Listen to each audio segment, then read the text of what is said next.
पाकिस्तान में stock market में invest करने वाले बहुत सारे लोग ये सवाल पूछते हैं, शेयर से होने वाले प्रॉफिट टैक्स फ्री होता है या उस पर भी टैक्स लगता है, और अगर टैक्स लगता है तो कौन सा टैक्स लगता है, कितना टैक्स लगता है। अगर आप PSX में इन्वेस्टमेंट का प्लान कर रहे हैं तो ये वीडियो आपके लिए है, वीडियो के एंड तक जरूर देखिए। पिछली वीडियो में हमने कैपिटल गेन टैक्स के बारे में और प्रॉपर्टी टैक्सेशन के बारे में बात की थी। आज की वीडियो में हम specially capital gain Pakistan stock market के बारे में बात करेंगे। आज की वीडियो में हम जानने की कोशिश करेंगे कैपिटल गेन ऑन शेयर्स क्या होता है, इन शेयर्स के ऊपर कैपिटल गेन क्या है, पाकिस्तान में स्टॉक मार्केट कैसे कैलकुलेट करते हैं और इन्वेस्टर को टैक्स रिटर्न में क्या डिक्लेयर करना होता है, ये जानेंगे आज की इस वीडियो में। सबसे पहले जानना जरूरी है कि कैपिटल गेन होता क्या है। अगर आपने कोई शेयर 100 रुपए में खरीदा है और 150 रुपए में सेल कर दिया है तो 50 रुपए आपको प्रॉफिट हुआ है, यही असल में कैपिटल गेन है। जो 50 रुपए आपने हासिल किए एक्चुअल में आपने कैपिटल गेन हासिल किया है। पाकिस्तान में शेयर से होने वाला capital gain income tax ordinance 2001 के सेक्शन 37A के अंडर ट्रीट किया जाता है। यहाँ एक इम्पोर्टेंट बात यह है कि स्टॉक मार्केट ट्रांजैक्शंस का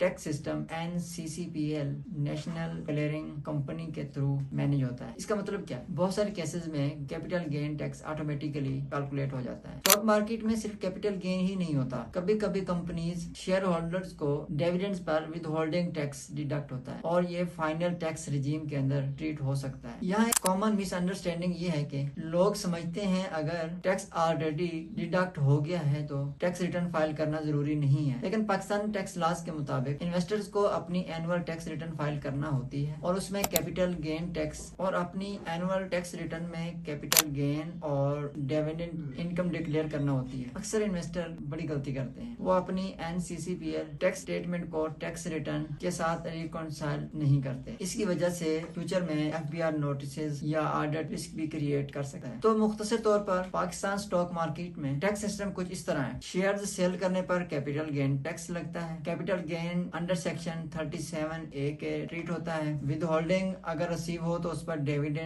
अगर डिविडेंड आप रिसीव कर रहे हैं तो उस पर विद होल्डिंग टैक्स डिडक्ट होता है, जो कि एडजस्टेबल या फाइनल रिजीम के अंदर आता है। और इसके अलावा सबसे अहम बात कि इन्वेस्टर को भी अपनी इनकम टैक्स रिटर्न फाइल करना होती है और उसके अंदर अपनी कैपिटल गेन और डिविडेंड की तफसील भी देना होता है। अगर आप इससे रिलेटेड मजीद मालूमात चाहते हैं तो आप हमारे दिए गए नंबर पर राब्ता कर सकते हैं। और एनुअल टैक्स रिटर्न अगर आप फाइल करवाना चाहते हैं या फाइलर बनना चाहते हैं तो आपको मुकम्मल रहनुमाई के साथ प्रोवाइड की जाएगी। और अगर आप चाहते हैं कि मैं PSX कैपिटल गेन कैलकुलेशन तो कमेंट करें PSX टैक्स और टैक्सेशन FBR मालूमात कंप्लायंस से रिलेटेड प्रैक्टिकल गाइडेंस के लिए चैनल को फॉलो करें, वीडियोस को लाइक करें और शेयर करें ताकि ज्यादा से ज्यादा दोस्तों तक ये मालूमात पहुंच सके। मिलते हैं अगली वीडियो में, तब तक के लिए इजाजत दें। बहुत शुक्रिया, अल्लाह हाफिज।